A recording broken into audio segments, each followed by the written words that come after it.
좋은 수요일 아침입니다. 다 함께 찬송가 214장 찬양하겠습니다. 찬송가 214장입니다.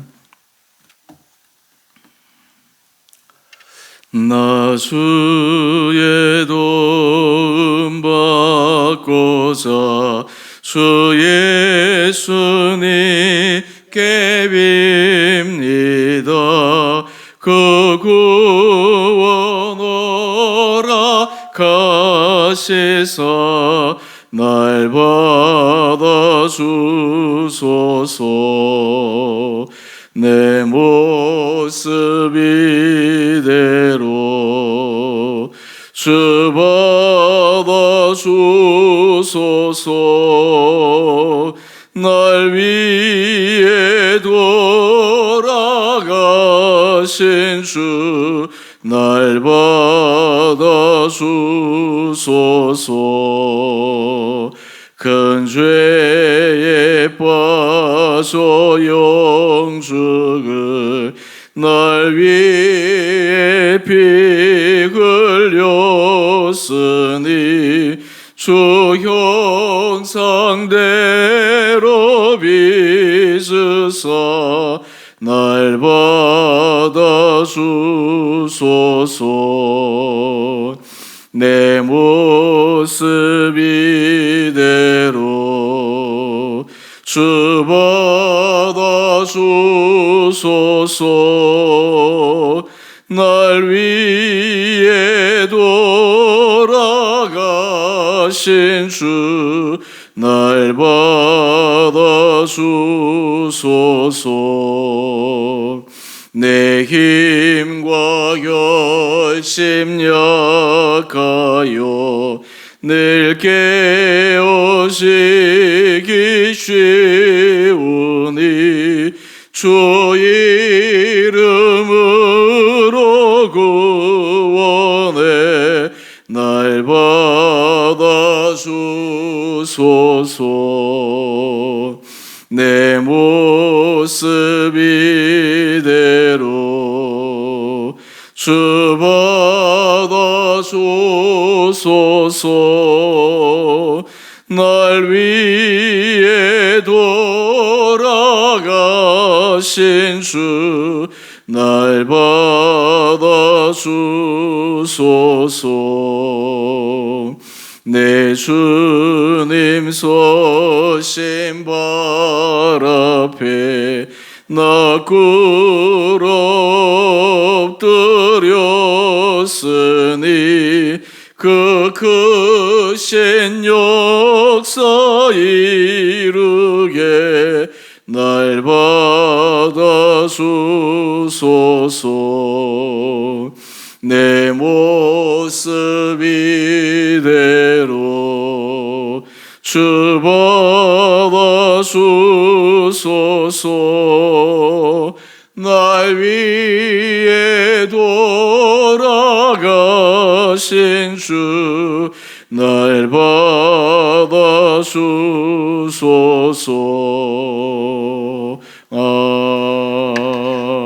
아멘. 오늘 말씀은 마가복음 12장 35절에서 44절입니다. 예수께서 성전에서 가르치실새 대답하여 이르시되 어찌하여 서기관들이 그리스도를 다윗의 자손이라 하느냐. 다윗이 성령에 감동되어 친히 말하되 주께서 내 주께 이르시되 내가 내 원수를 내 발 아래에 둘 때까지 내 우편에 앉았으라 하셨도다 하였느니라. 다윗이 그리스도를 주라 하였은즉 어찌 그의 자손이 되겠느냐 하시니 많은 사람들이 즐겁게 듣더라. 예수께서 가르치실 때에 이르시되 긴 옷을 입고 다니는 곳과 시장에서 문안받는 것과 회당의 높은 자리와 잔치의 윗자리를 원하는 서기관들을 삼가라. 그들은 과부의 가산을 삼키며 외식으로 길게 기도하는 자니 그 받는 판결이 더욱 중하리라 하시니라. 예수께서 헌금함을 대하여 앉으사 무리가 어떻게 헌금함에 돈 넣는가를 보실새 여러 부자는 많이 넣는데 한 가난한 가부는 와서 두 렙돈 곧 한 고도란 들을 넣는지라. 예수께서 제자들을 불러다가 이르시되 내가 진실로 너희에게 이르노니 이 가난한 과부는 헌금함에 넣는 모든 사람보다 많이 넣었도다. 그들은 다 그 풍족한 중에서 넣었거니와 이 과부는 그 가난한 중에서 자기의 모든 소유 곧 생활비 전부를 넣었느니라 하시니라. 아멘. 좋은 수요일 아침입니다. 하나님께서 이 하루도 말씀 안에서 또 주님의 인도하심을 따라서 승리하는 귀한 하루 되시기를 원합니다. 예수님의 가르치심은 촌철살인의 그러한 힘이 있는 말씀입니다. 또한 그 말씀을 통해서 하나님 나라의 비밀과 하나님 나라 사상의 핵심을 꿰뚫게 하여 주십니다. 이 말씀들을 계수해서 묵상할 때 우리 안에서 이런 깊은 깨달음의 은혜가 있게 되기를 원합니다. 오늘 본문에 보면 예수님께서 사람들에게 다윗의 예를 들어 설명하십니다. 다윗은 유대 사람들이 역사적 인물 가운데서 존경하는 사람 중에 하나입니다. 지금도 이스라엘의 국기를 보면 거기에 별이 있는데 그 별이 다윗별을 상징하는 것입니다. 그만큼 다윗의 인생, 다윗의 모습은 이스라엘 백성들에게 있어서 가장 화려했던 시절, 가장 찬란했던 시절, 흠모하는 그러한 시절이었습니다. 그런데 예수님께서 이 다윗과 주님과의 관계를 설명하십니다. 한번 보시죠. 서기관진이 그리스도를 다윗의 자손이라고 하는데 과연 그리스도가 다윗의 육체적 후손 자손이냐라는 질문입니다. 자손이라고 하는 것은 어떤 의미가 있습니까? 바로 다윗이 그리스도보다 더 어떤 의미에서 학렬로 얘기하면 더 우위에 있다라고 하는 것이 전제되어 있는 것이 아닙니까? 그런데 다윗이 성령에 감동되어서 고백한 내용을 예수님이 인용하시는데 36절의 말씀을 한번 보십시다. 내 주께 이르시되, 그러면서 예수님께서 말씀하십니다. 37절에 보면 다윗이 그리스도를 주라 하였은즉 어찌 그의 자손이 되겠느냐. 사람들이 전혀 생각하지도 못했던 그 말씀을 일깨워 주시는 것입니다. 다윗이 그리스도를 주라 불렀다라고 하는 것이죠. 우리가 표현할 때 하나님, 예수님, 성령님 이런 성삼위 한 분 한 분들을 우리가 부르기도 하지만 이것을 통합적으로 주님이라고 표현할 때가 있습니다. 그런데 주님이라고 하는 이 표현은 참 많은 의미가 함유되어 있습니다. 바로 그것은 주라고 하는 표현은 내 삶의 주권과 주도권은 바로 하나님께 있습니다 라는 표현입니다.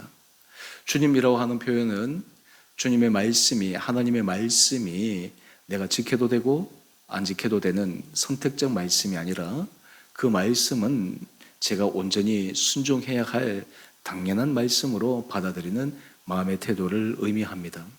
그런 의미에서 우리가 일상에 사용하는 언어들, 때로는 의미를 그렇게 깊게 생각하지 않고 습관적으로 사용할 때가 많지만 그 의미를 조금만 생각해 보아도 그렇지, 다윗이 그리스도를 주라 불렀다라고 하는 것은 다윗은 정말 하나님을 또 그리스도를 자신의 삶의 주권자로 고백했다라고 하는 그 내용이요. 또한 우리가 하나님을 그리스도를 주라고 고백하는 것은 바로 그분이 우리 삶의 주권을 가지신 분이다라고 하는 고백입니다. 그리스도인이라고 하는 사람들은 어떤 사람일까요? 그리스도인들은 바로 하나님, 그리스도, 성령님 이 성삼위 일체 이분을 우리 삶의 주권자, 주님으로 고백하는 사람입니다.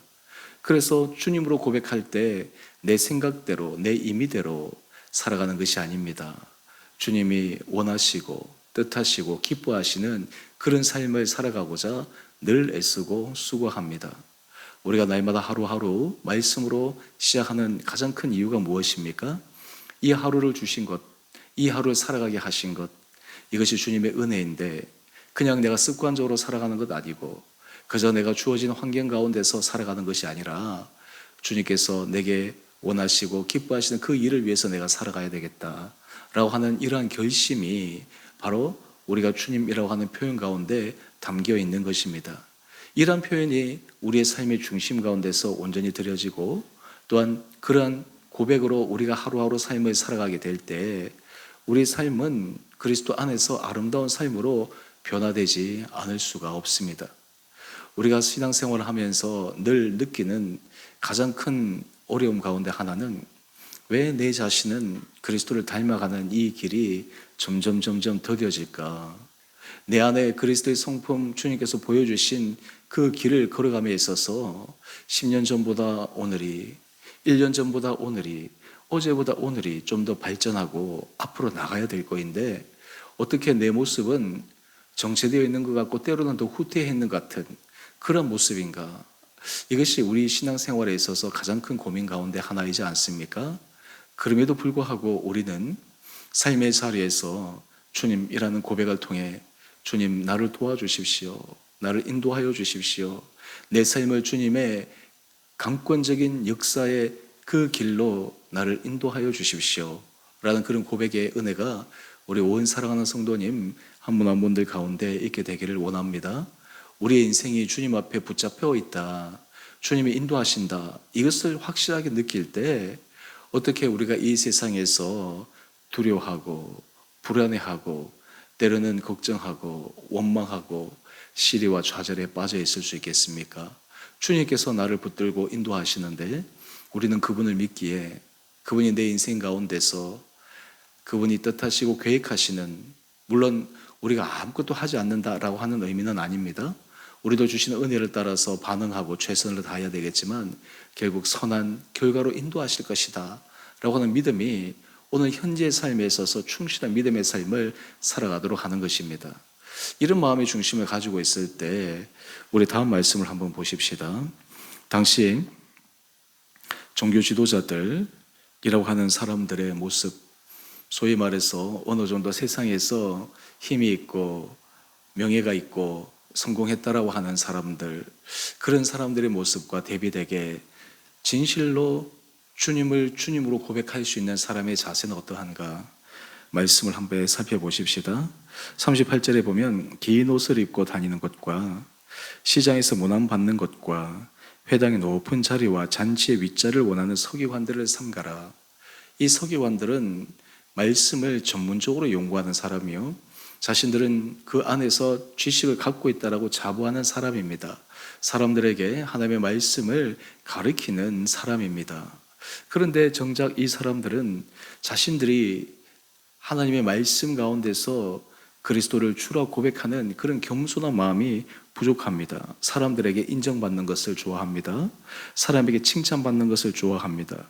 39절에 보면 회당의 높은 자리와 잔치의 윗자리를 원합니다. 사람은 자연스럽게 이런 자리에 앉기를 원하는 마음이 있지 않습니까? 근데 문제는 이것입니다. 예를 들어서 자연스럽게 앉을 수밖에 없는 상황이 있을 수 있습니다. 그런데 내가 그 자리에 앉지 않으면 내 안에 섭섭함이 들고 다른 사람들이 나를 몰라봐주면 거기에 대해서 왜 저럴까라고 하는 마음에 불편함이 들고, 사실은 이러한 마음은 하나님께서 기뻐하시는 마음은 아니다라고 하는 것입니다. 사실 우리가 사람에게 인정받고 사람에게 칭찬받고 그리고 사람에게 여러 보상을 받기로 우리가 삶을 헌신하게 살아가면 사실 이 세상에서의 그 상급은 다 끝나는 것이 아니겠습니까? 하지만 우리의 마음의 중심은 누구에게 인정을 받고 칭찬을 받고 보상받기를 원하는 것입니까? 바로 살아계신 주님이십니다. 사람이 아닙니다. 주님이십니다. 이 마음가짐이 얼마나 우리 삶에 큰 질적 차이를 만들어내는지 모릅니다. 사람에게 우리 마음을 두게 되면 참 우리 마음은 늘 불편합니다. 때로 내 마음에 들 때는 좋지만 내 마음에 들지 않는 반응이 나올 때, 내가 기대하는 것에 미치지 못할 때 실망하게 됩니다. 하지만 우리의 마음이 주님 앞에 두게 되면 사실 사람의 반응보다 더 중요한 것은 주님의 반응이지 않습니까? 사람이 몰라줘도 그래, 몰라줄 수 있지. 사람이 때로는 여러 가지 인정해주지 않아도 그래, 인정해주지 않을 수 있지. 이 일은 내가 사람을 보고 한 것이 아닌데, 이 일은 내가 사람을 기쁘게 하려고 하는 목적이 아닌데, 내가 주님을 기쁘게 하는 것이 나의 가장 중요한 목적인데 주님만 알아주시면 되지. 여러분, 사실 이러한 삶이 진정으로 예수 그리스도를 그리고 하나님을 주라 고백하는 삶의 모습이 아닌가 생각해 봅니다. 이런 사람이 또한 진정으로 겸손한 길에 서 있는 사람이리라 생각합니다. 특별히 우리가 주의 일을 할 때 이런 마음을 가져야 됩니다. 주의 일을 하면 할수록, 헌신의 자리에 들어가면 들어갈수록 우리는 사람에게서 우리의 헌신에 대한 인정과 보상과 그리고 칭찬을 원하는 것보다 하나님 앞에 인정과 칭찬받기를 더 원해야 합니다. 근데 참 신기한 것은요, 하나님 앞에 인정받고 칭찬받기를 원해서 최선을 다하다 보면 내가 그렇게 원하는 것은 아닌데 사람들이 또 알아줍니다. 사람들도 인정해 줍니다. 그런데 하나님께 마음을 둔 사람과 사람에게 마음을 둔 사람의 근본적인 차이는 무엇일까요? 사람이 인정해 주면 좋지만 때로는 몰라줄 때도 있지 않습니까? 그렇다고 해서 섭섭하지 않습니다. 그것으로 해서 마음이 흔들리지 않습니다. 사람이 알아주지 않는다고 내가 다시는 하지 않아야지. 이것은 근본적인 질문을 던져보아야 하는 것입니다. 내가 정말 주를 위해서 한 것인가? 교회 공동체는 영적인 공동체입니다. 특별히 교회 공동체 안에서 우리가 섬길 때 모든 헌신자들이 이런 마음을 가지고 헌신해야 합니다. 사실은 그 훈련이 우리 삶의 주권은 주님께 있다라고 하는 귀한 고백입니다.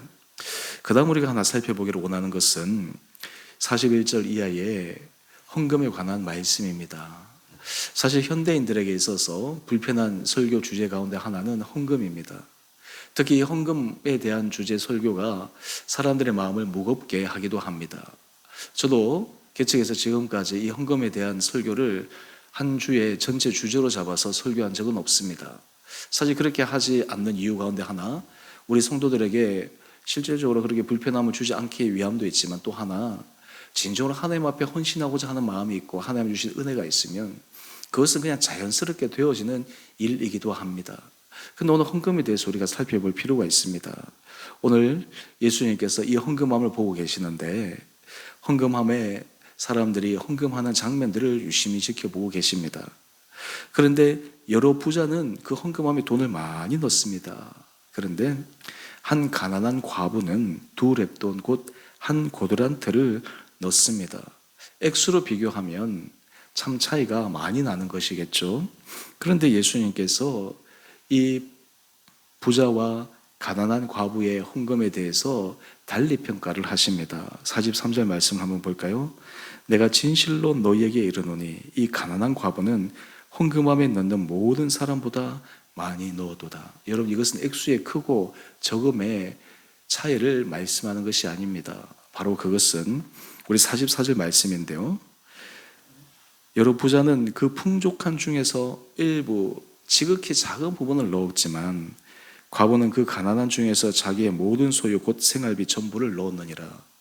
액수로 절대적으로 비교하면 당연히 부자가 더 칭찬받아야 하겠지만 실제적인 삶의 자리에서 두 사람을 비교해 보았을 때 예수님의 눈에는 가난한 과부임에도 불구하고 자신의 생활비 전부를 넣는 그 돈, 그 헌금이 귀한 것이다 라고 칭찬하고 있습니다. 사실 우리는 물질이 있는 곳에 우리 마음이 있습니다. 우리가 마음이 있는 곳에 우리의 물질을 쓰게 되어 있습니다. 특별히 우리가 하나님을 사랑한다고 할 때 우리가 주님 앞에 드리는 헌금은 우리의 마음의 상태와 그리고 우리의 영적 상태를 드러내는 중요한 바로미터 가운데 하나입니다. 우리가 하나님 앞에 은혜를 받기 시작하면 우리 안에 이런 마음이 생깁니다. 내가 어떻게 하면 더 하나님 앞에 헌신할 수 있을까? 내가 어떻게 하면 더 하나님 앞에 기뻐함으로 나갈 수 있을까? 이것은 액수의 문제가 아니라 그 안에 주신 하나님의 은혜입니다. 액수가 많아지면 많아질수록, 커지면 커질수록 그것이 아깝거나 그런 것이 아니라 오히려 그 안에 더 기쁨이 있습니다. 오히려 그 안에 하나님 주신 더 은혜를 사모하는 마음이 있습니다. 우리 한 페이지를 넘겨보시면 거기에 묵상 에세이 이런 제목으로 글이 실려 있습니다. 헌금은 헌신입니다. 저는 전적으로 동의합니다. 헌금은 헌신이다 라고 하는 것입니다. 이것은 무엇입니까? 헌금은 이 글의 제일 밑에서부터 세 번째 문장에 이런 문장이 나옵니다. 헌금은 은혜 받은 사람의 헌신입니다 라고 하는 것입니다.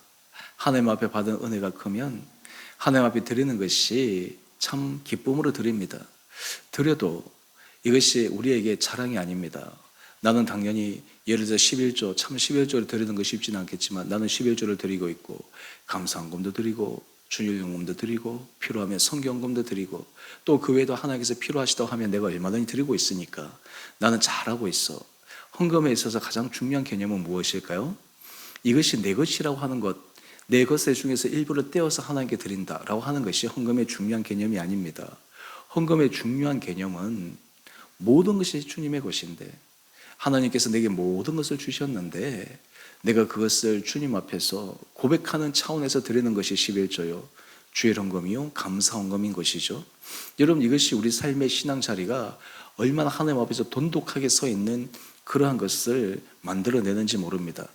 특별히 많은 현대인들이 이 헌금 생활에 있어서 좀 자유롭게 하기를 원하죠. 왜냐하면 이 세상에서 세금도 내고 이렇게 내고 하다 보면 11조에 대한 개념들을 잡을 때 과연 어떤 기준으로 11조를 잡아야 되나.